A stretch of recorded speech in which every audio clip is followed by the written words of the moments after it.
குடியா தன்னுடைய தம்பி போலு அப்புறம் அவரோட மனைவி ரம்பா வீட்ல இருந்தா. போலுக்கு இப்பதான் புதுசா கல்யாணம் ஆயிருந்தது. அப்புறம் ரம்பா ரொம்ப தீயவளானவ, அப்புறம் ஏமாற்றும் சுபாவம் உள்ளவ. ஒரு நாள் ரம்பா போலு கிட்ட தனியா ஏதோ பேசிக்கிட்டு இருந்தா. அட என்னங்க இது, இன்னும் எவ்வளவு நாளைக்கு தான் இப்படியே போய்கிட்டு இருக்கோம்? நீ என்ன சொல்ல வர ரம்பா? உங்களுக்கு தான் எதுவுமே புரிய மாட்டேங்குது. சரி விடுங்க, பேசி என்ன பிரயோஜனம்? அட சொல்லுன்றல, உனக்காக நான் எதை வேணும்னாலும் செய்ய ரெடியா இருக்கேன் ரம்பா. அப்படியா? எது வேணாலுமா? எதுவா இருந்தாலும் செய்வேன். அப்போ உங்க அக்காவுக்கு ஒரு வழியை பண்ணுங்க. இதுக்காக தான் என்ன கல்யாணம் பண்ணி இங்க கூட்டிட்டு வந்தீங்களா? உங்க அக்காவை நான் கவனிச்சுக்கிட்டு இருக்கிறதுக்கு? அட ரம்பா, ஆனா குடியா அக்கா உன்னை விட அதிகமான வேலை செய்யறாங்களே. போலு ரம்பாவோட கோவத்தை பார்த்து அவ காதுல போய் மெல்லமா ஏதோ சொன்னாரு. உனக்கு இந்த விஷயம் இது வரைக்கும் தெரியாதுன்னு நினைக்கிறேன். ஆனா என்னோட அப்பா பாதி சொத்தை குடியாவோட பேர்ல தான் எழுதி வச்சிருக்காரு. அவர் என்ன நினைச்சிருக்காருன்னா, அவங்க போனதுக்கு அப்புறமா குடியாவுக்கு உரிமை கிடைக்காதுன்னு நினைச்சிருக்காரு. அப்புறம் பிரச்சனைகளும் வரும். அதனால தான் நிலத்தையும் சொத்துகளையும் முதல்லயே பிரிச்சு வச்சுட்டாரு. அதனால பாதி வீட்டில் அக்காவுக்கு தான் உரிமை இருக்கு. அதனால அவங்கள பத்தி இந்த மாதிரி எந்த விஷயத்தையும் பேசாத. இங்க பாருங்க, நீங்க இப்பதான் சொன்னீங்க நீங்க எனக்கு எது வேணாலும் செய்வேன்னு, அப்படிதானே? நான் சொன்னேன்தான். சரி சொல்லு, உனக்கு என்ன வேணும்? சரி சொல்றேன். ரம்பா போலுவோட காதுல சில விஷயங்களை சொன்னான். அப்புறம் போலு அதிர்ந்து போயிட்டான். ரம்பா மெல்லமா சிரிச்சா. அப்புறம் போலு யோசிக்க ஆரம்பிச்சிட்டான். கொஞ்ச நேரத்துக்கு அப்புறம் போலுவும் ரம்பாவும் குடியாவோட ரூமுக்கு போனாங்க. குடியா வெங்காயம் வெட்டிக்கிட்டு இருந்தா. ரம்பா சிரிச்ச முகத்தோட சொன்னா, கொடுங்க அக்கா, நான் வெட்டி கொடுக்கறேன். வேண்டாம் வேண்டாம், பரவாயில்ல இருக்கட்டும், நானே வெட்டிக்கிறேன். என்ன விஷயம்? இப்பெல்லாம் நீ பாக்குறதுக்கு ரொம்ப சந்தோஷமா இருக்க. அது அக்கா, நான் ஒரு புது பிஸ்னஸ் பண்ணலான்னு யோசிச்சுக்கிட்டு இருக்கேன். ரம்பாவோட அப்பாவும் இப்போ சிட்டியில இருக்காரு. அவர் என்ன சொன்னாருன்னா, நான் இப்போ பிஸ்னஸை ஸ்டார்ட் பண்ணா அவரும் எனக்கு ஹெல்ப் பண்றேன்னு சொன்னாரு. அப்படியா? இது உண்மையிலேயே ரொம்ப நல்ல விஷயம் போலு. அப்புறம் என்ன பிரச்சனை? ஏன் உன் அக்காவை விட்டுட்டு போகிறதுக்கு உனக்கு விருப்பம் இல்லையா? ஆமாங்க அக்கா, அதுவும் ஒரு விஷயம்தான். அப்புறம் இன்னொரு விஷயம் என்னன்னா, அவர் பயந்து போய் சொல்ல மாட்டேங்கிறாரு. நீங்க சொன்னீங்கன்னா நான் சொல்றேன்.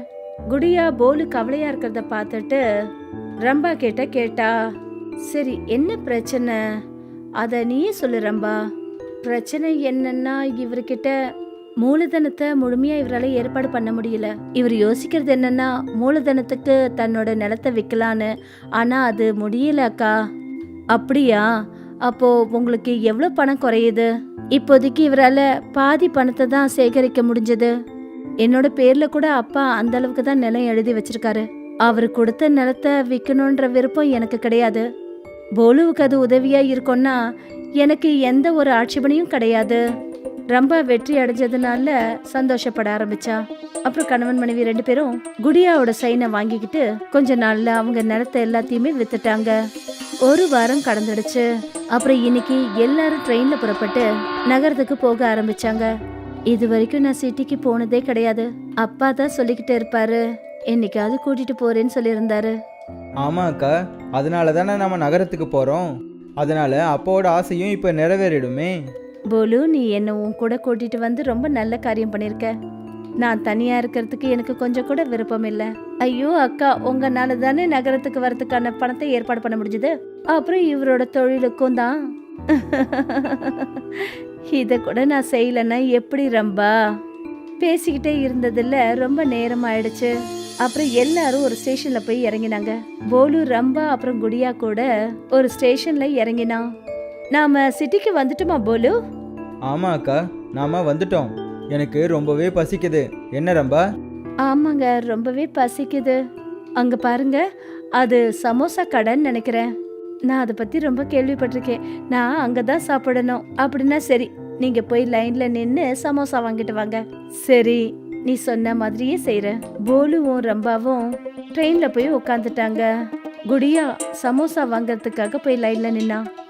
ரம்பா, இது உண்மையா சரியா வருமா? நீங்க கொஞ்சம் பேசாம இருங்க. இப்படிதான் விடுதலை கிடைக்கும். நீங்க அமைதியா உட்காருங்க, டென்ஷன் ஆகாதீங்க. உண்மையிலேயே ரம்பாவும் போலுவும் குடியாவை அதே இடத்துல விட்டுட்டு போறதுக்கான முடிவுல இருந்தாங்க.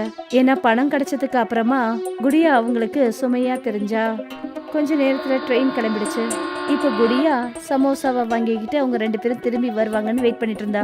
இவங்க 2 பேரும் எப்ப வருவாங்கன்னே தெரியல. சமோசா வேற ஆறிக்கிட்டு இருக்கு. பரவாயில்ல, இருக்கட்டும், இன்னைக்கு போலு வரட்டும், அவனை பயங்கரமா திட்ட போறேன். பாவம் அந்த குடியா சின்ன வயசுல இருந்து போலு கிட்ட ரொம்ப அன்பா இருந்தா. ஆனா போலு அவளோட கூட பிறந்த தம்பி கிடையாது. ஆனா இன்னைக்கு அதே போலு ரயில்வே ஸ்டேஷன்ல அவளை தனியா விட்டுட்டான். ரொம்ப நேரம் கடந்துடுச்சு. இப்ப இருட்டவும் ஆரம்பிச்சிடுச்சு. குடியா அவசர அவசரமா எழுந்தா. அப்புறம் அங்க பக்கத்துல இருந்த ஸ்டேஷன் மாஸ்டர் கிட்ட விசாரிச்சா. மாஸ்டர் சார், என் கூட என் தம்பியும் தம்பி பொண்டாட்டியும் வந்திருந்தாங்க. பல மணி நேரமா நான் அவங்களுக்காக காத்துட்டு இருக்கேன். ஆனா அவங்க இது வரைக்கும் வரவே இல்லை. அப்படியா? இங்க பாருமா, இது வரைக்கும் இங்க பிரச்சனை நடந்ததே இல்லை. ஆனா எனக்கு இதை சொல்றதுக்கே கொஞ்சம் வருத்தமா இருக்கு. அது என்னன்னா, அவங்க 2 பேரும் உன்னை தனியா விட்டுட்டு போயிட்டாங்கன்னு நினைக்கிறேன். இல்ல, அப்படியெல்லாம் நடக்கிறதுக்கு வாய்ப்பே இல்லை. என் போலு கண்டிப்பா அந்த மாதிரிலாம் செய்ய மாட்டான். நான் அவனுக்காக இந்த சமோசாவை வாங்கி வச்சிருக்கேன். ஆனா அவன் இது வரைக்கும் வரவே இல்லை.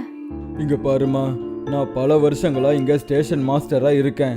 அப்புறம் நான் இந்த மாதிரி பல சம்பவங்கள் பார்த்துருக்கேன். ஒருவேளை அவங்க உன்னை மறந்து விட்டுட்டு போயிருந்தாங்கன்னா இந்நேரத்துக்கு அவங்க திரும்பி இந்த இடத்துக்கு வந்து உன்னை கூட்டிட்டு போயிருப்பாங்க. குடியா கண்ணெல்லாம் கலங்க ஆரம்பிச்சா. அவ இந்த விஷயத்த அவளால நம்பவே முடியல. போலு தனக்கு இந்த மாதிரி எல்லாம் செய்வானான்னு அவளால நம்ப முடியல. எனக்கு உறுதியா தோணுதுமா, அவங்க 2 பேரும் உன்னை இங்க விட்டுட்டு தான் போயிருக்காங்க.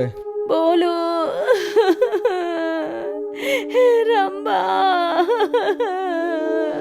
2 நாள் ஆயிடுச்சு. குடியா பாவம் எதுவுமே சாப்பிடல. அவளோட நிலைமை ரொம்பவே மோசமாயிடுச்சு. ஸ்டேஷன் மாஸ்டர் அவளுடைய இந்த நிலைய பார்த்துட்டு அவளுக்காக பேல்புரி வாங்கிக்கிட்டு வந்தாரு. இங்க பாருமா, எனக்கு ஒரு பொண்ணு இருந்தா அவளுக்கு உன்னோட வயசு தான் இருக்கும். ஆனா அவ சின்ன வயசுலயே தொலைஞ்சிட்டா. நீ கஷ்டப்படுறத என்னால பாத்துக்கிட்டு இருக்க முடியல. நீ ஒரு வேலை பண்ணு, என்னோட வீட்டுக்கு வந்துடு. அப்புறம் இந்தா ரொம்பவே அற்புதமான ஒண்ணு வாங்கிட்டு வந்திருக்கேன், இதை சாப்பிடுமா. எனக்கு மனசே சரியில்லை மாஸ்டர் சார். எனக்கு எதுவுமே புரிய மாட்டேங்குது. இங்க பாருமா, கொஞ்சமா சாப்பிடு. என்னோட மனைவி ரொம்பவே சுவையா சாப்பாடு செய்வா. நீ இப்படியே இங்க ஸ்டேஷன்ல உட்கார்ந்துட்டு இருக்கிறது உன்னோட எதிர்காலத்துக்கு நல்லது கிடையாதுமா. குடியாவோட கண்கள் அழுது கண்ணீரே வறண்டு போச்சு. அப்புறம் அவளுக்கு எதுவுமே புரியல. ஆனா அந்த பேல்புரிய சாப்பிட்ட உடனே அவ மனசுக்கு நல்லதா இருந்தது. நல்லா இருக்கு. சரி வாமா, இப்ப வீட்டுக்கு போகலாம். நான் என்னோட மனைவி கிட்ட முன்னாடியே சொல்லி வச்சுட்டேன். அவ கண்டிப்பா உனக்காக ஏதாவது செஞ்சு வச்சிருப்பா. குடியா ஸ்டேஷன் மாஸ்டரோட வீட்டுக்கு போனா. அவ அவர்கிட்டயும் அவரோட மனைவி கிட்டயும் சொன்னா, இந்த வீட்ல உங்களுக்கு எந்த பணமும் கொடுக்காம சும்மா உட்காந்து சாப்பிட்றதுக்கு எனக்கு பிடிக்கல.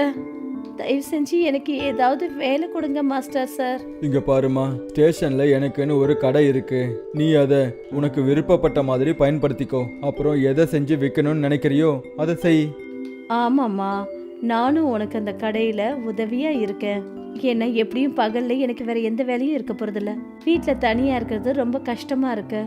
என் மனசுக்கு ரொம்ப கஷ்டமா இருந்தது. ஆனா அந்த பேல்புரிய சாப்பிட்டதும் என் மனசுக்கு கொஞ்சம் நிம்மதியா இருந்தது.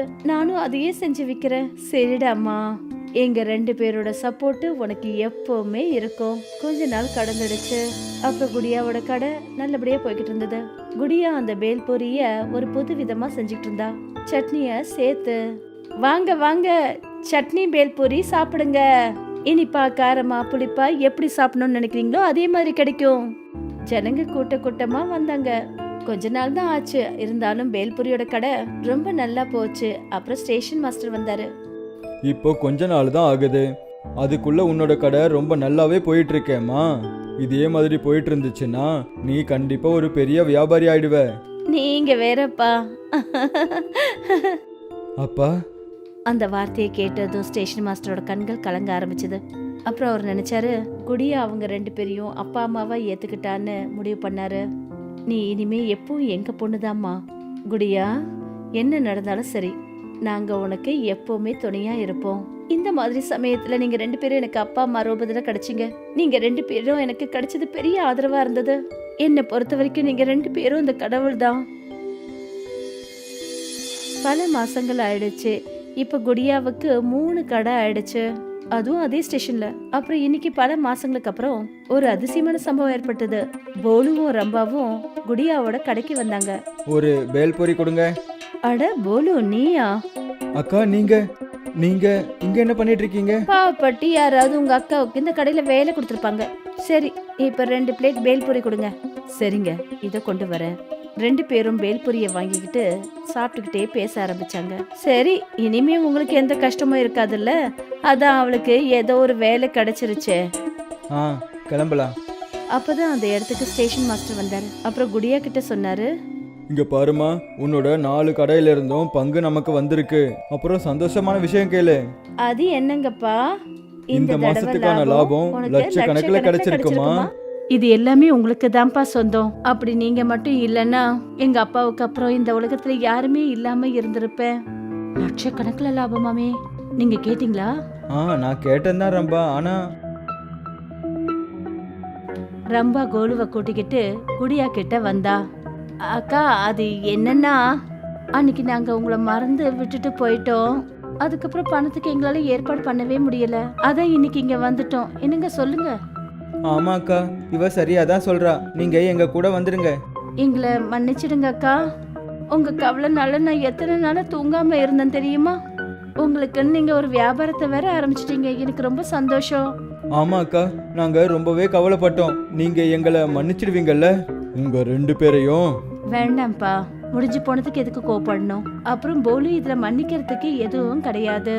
நீயா விருப்பப்பட்டு இந்த மாதிரி எனக்கு செஞ்சியா, இல்ல யாராவது சொல்லி எனக்கு இப்படி ஒரு துரோகத்தை செஞ்சியான்னு தெரியாது. ஆனா உண்மை என்னன்னா, மாஸ்டர் சாரை தவிர எனக்கு இந்த உலகத்துல வேற யாருமே கிடையாது. அக்கா, நான் சொல்றது கேளுங்க. உங்களுக்கு பேல்பூரி ரொம்ப பிடிச்சிருக்கும்னு நினைக்கிறேன். மறுபடியும் வாங்க. ரம்பா போலு 2 பேராலையும் எதுவும் பேசவே முடியல. 2 பேரும் வேற வழியே இல்லாம அந்த இடத்த விட்டு வந்தாங்க. இங்க பாருமா, தயவு செஞ்சு என்னை மன்னிச்சிடு. நான் அவங்க மேல கோவப்பட்டிருக்க கூடாதுல்ல?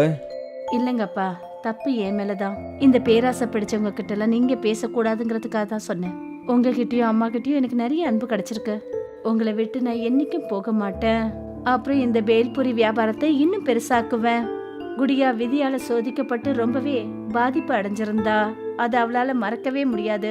நல்லவங்களோட ஆதரவுனாலையும் அப்புறம் தன் மேல நம்பிக்கை வச்சு இன்னைக்கு அவ ஒரு வியாபாரி ஆயிட்டா. அப்புறம் வெற்றிங்கிறது அவ பின்னாடியே வந்துகிட்டு இருந்தது.